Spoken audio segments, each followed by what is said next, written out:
Que la paix de Dieu soit sur vous, cher élu spirituel. Bienvenue sur Élu spirituel, des messages pour l'âme, une lumière pour ta route. As-tu déjà remarqué que certaines personnes, même avec peu de moyens, vivent dans une sérénité et une abondance qui semblent dépasser toute explication? Et qu'à l'inverse, d'autres, malgré un salaire élevé et des possessions, restent vides et insatisfaits, comme si quelque chose leur manquait toujours? Ce constat n'est pas un hasard. Ce n'est pas simplement une question d'économie ou de hasard social. La richesse, la vraie richesse, dépasse les chiffres d'un compte en banque. Elle touche le cœur, l'intention, la relation intime que l'on entretient avec le Créateur. Elle s'enracine dans des lois spirituelles que le Coran et la tradition prophétique nous révèlent et qui, lorsqu'elles sont appliquées avec sincérité, transforment entièrement notre rapport à l'argent et à la vie. Aujourd'hui, je t'invite à un voyage profond. Un voyage qui va au-delà des astuces et des plans financiers. Nous allons explorer 3 lois spirituelles de l'argent et de l'abondance, des lois intemporelles, simples et puissantes, qui ont le potentiel de changer non seulement ta situation matérielle, mais surtout ton état intérieur et ta manière d'être dans ce monde.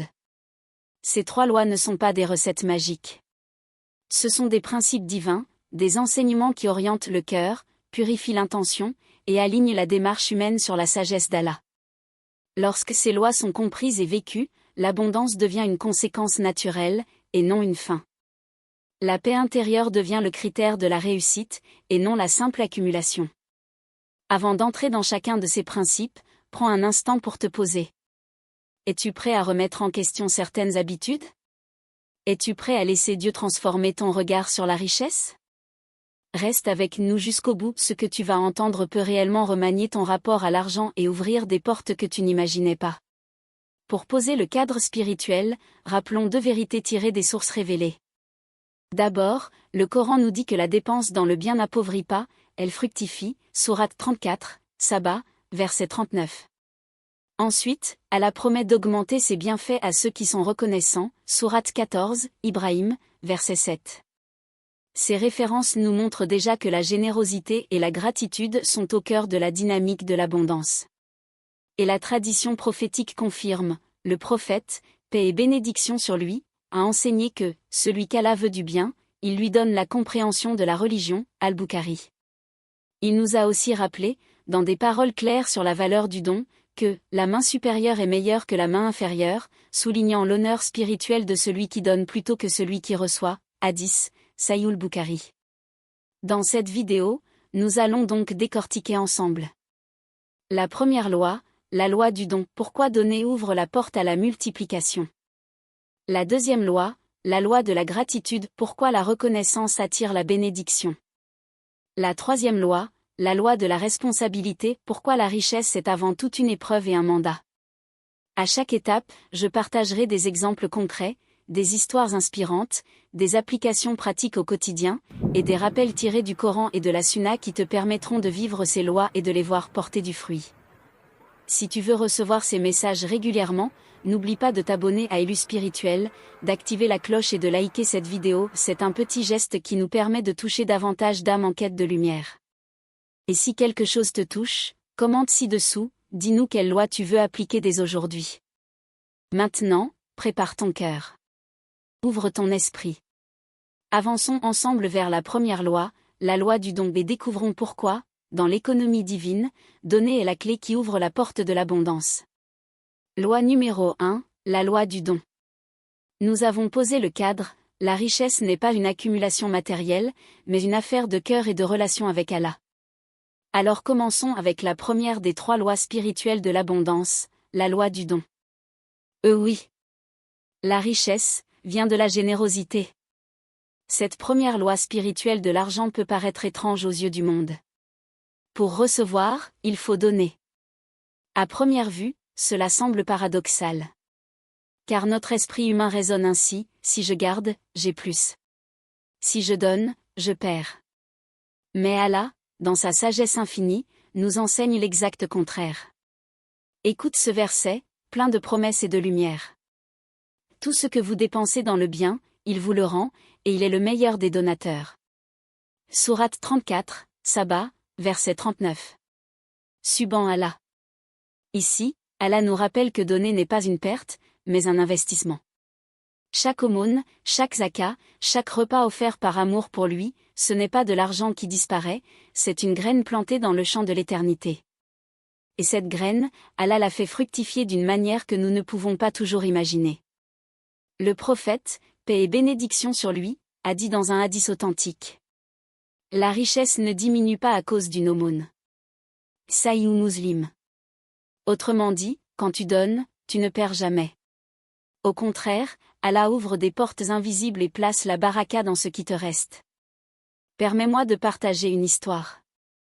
On raconte qu'un homme pauvre, qui ne possédait presque rien, croisa un voyageur affamé. Sans hésiter, il partagea son unique repas avec lui. Cette nuit-là, il se coucha le ventre vide, mais son cœur débordait de paix. Le lendemain, contre toute attente, il reçut un travail qui lui rapporta 10 fois ce qu'il avait donné la veille. Voilà la loi spirituelle du don en action, ce que tu donnes sincèrement pour Allah, il te le rend multiplié. La richesse n'est donc pas une question d'accumulation. Elle est une question de circulation. L'argent est comme l'eau, si tu la retiens, elle stagne, s'alourdit et finit par se corrompre. Mais si tu la fais circuler, elle se renouvelle, elle irrigue, elle apporte la vie autour de toi. Être généreux ne se limite pas à l'argent. C'est aussi donner de son temps, offrir une oreille attentive, un sourire, une parole réconfortante. Mais quand il s'agit d'argent, le Coran est clair, la générosité attire l'abondance. Et observe le secret divin. Quand tu donnes, ce n'est pas ton argent que tu diminues, c'est ton cœur que tu agrandis. Tu brises l'attachement à ce monde, tu purifies ton intention, et tu ouvres la porte à une richesse plus vaste, une richesse qui dépasse la simple possession matérielle. Alors je t'invite, dès aujourd'hui, à te poser une question. Quelle part de ma richesse suis-je prêt à rendre à Allah, à travers ses créatures? Et rappelle-toi que même la plus petite pièce donnée avec sincérité pèse lourd dans l'échelle des œuvres. Si ces paroles résonnent en toi, abonne-toi à Élu Spirituel, des messages pour l'âme, une lumière pour ta route, pour recevoir chaque semaine des rappels qui nourrissent ton cœur. Laisse un like si tu crois à la puissance du don, et partage cette vidéo pour que d'autres découvrent ce secret spirituel de l'abondance.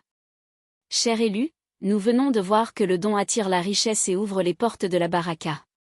Mais il existe une autre clé, complémentaire et tout aussi puissante, c'est la gratitude. Découvrons ensemble pourquoi remercier pour ce que l'on a déjà est la clé pour recevoir encore plus. Mais en attendant, like et commente, car nous aimons les likes par ici. La deuxième loi spirituelle de l'argent, c'est la gratitude. Être reconnaissant pour ce que l'on a, même si cela semble peu, ouvre la porte à davantage de bénédictions.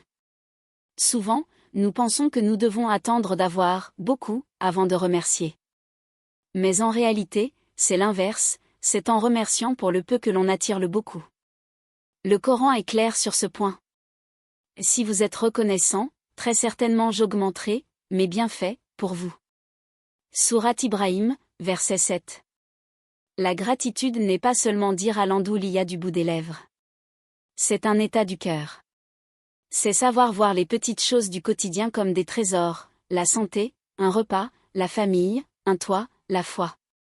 Celui qui se plaint toujours ferme la porte de l'abondance. Mais celui qui remercie, même dans les épreuves, attire la miséricorde d'Allah. Prenons un exemple concret, imagine un cultivateur qui remercie Allah pour sa petite récolte. Allah peut transformer cette petite graine de reconnaissance en une abondance future. Mais si ce même cultivateur méprise ce qu'il a, il peut perdre même le peu qui lui reste. En pratiquant la gratitude chaque jour, non seulement tu seras plus heureux, mais tu verras aussi que l'argent, la baraka et les opportunités commenceront à circuler dans ta vie. Loi numéro 3.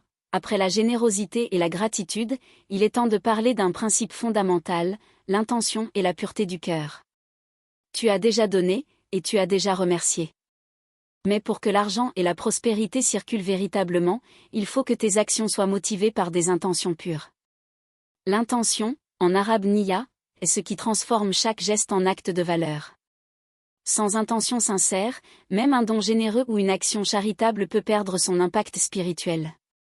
Le prophète, que la paix de Dieu soit sur lui, a dit: les actions ne valent que par leurs intentions. Bukhari et Muslim. Cela signifie que l'argent que tu gagnes ou que tu donnes n'est pas seulement une question de chiffres. C'est l'énergie qui anime ton cœur qui détermine si cet argent te rapproche de l'abondance ou t'en éloigne. Quelques points clés pour cultiver une intention pure. 1. Agir pour plaire à Allah, pas pour montrer aux autres. Les actions motivées par la vanité ferment la porte à la bénédiction. Même un petit geste, fait avec sincérité, a plus de valeur qu'un acte grandiose fait pour impressionner. 2. Vérifier tes pensées avant d'agir. Avant d'accepter un travail, de conclure un contrat ou de faire un achat, demande-toi, est-ce que ce que je fais est bénéfique pour moi et pour les autres? Est-ce conforme à mes valeurs et à ma foi? 3. Purifier l'intention dans les moments de gain. Quand tu reçois de l'argent, remercie Allah et rappelle-toi que c'est un dépôt, un moyen, pas un but ultime. L'intention doit toujours viser le bien, pour toi et pour ceux qui t'entourent. 4. L'argent comme outil de transformation spirituelle. L'argent n'est pas mauvais en soi. C'est un outil. Entre tes mains avec une intention pure, il peut servir à nourrir les démunis, soutenir ta famille, développer tes projets, et même purifier ton cœur de l'avidité et de l'égoïsme. Exemple concret. Imagine un commerçant qui vend ses produits avec honnêteté et transparence, cherchant seulement à subvenir aux besoins de sa famille et à aider ses clients. Même si ses profits sont modestes au départ, sa sincérité attire la baraka, et ses affaires prospèrent naturellement. À l'inverse, celui qui cherche uniquement le profit ou trompe ses clients risque de perdre ce qu'il a acquis. En résumé, la pureté de ton cœur et la clarté de ton intention sont le moteur invisible de l'argent et de la réussite. Donne avec sincérité, remercie avec profondeur, et agis toujours avec un cœur aligné avec Allah. Chers élus, voilà, nous avons exploré ensemble les 3 lois spirituelles de l'argent et de l'abondance. Première loi, la générosité attire la richesse. Deuxième loi, la gratitude ouvre les portes de l'abondance. Troisième loi, l'intention et la pureté du cœur transforment l'argent en bénédiction. Ces lois sont intemporelles. Elles ne dépendent ni des marchés financiers, ni des banques, ni de la chance. Elles dépendent de ta relation avec Allah, de la sincérité de ton cœur et de la manière dont tu utilises ce que tu possèdes. Souviens-toi, la vraie richesse ne se mesure pas à ce que tu gardes, mais à ce que tu donnes, à ce que tu remercies et à ce que tu mets au service du bien. Si cette réflexion t'a inspiré, abonne-toi pour recevoir d'autres vidéos qui relient spiritualité et vie quotidienne. Et surtout, partage cette vidéo avec quelqu'un qui cherche à comprendre le sens profond de l'abondance. Élu spirituel, des messages pour l'âme, une lumière pour ta route.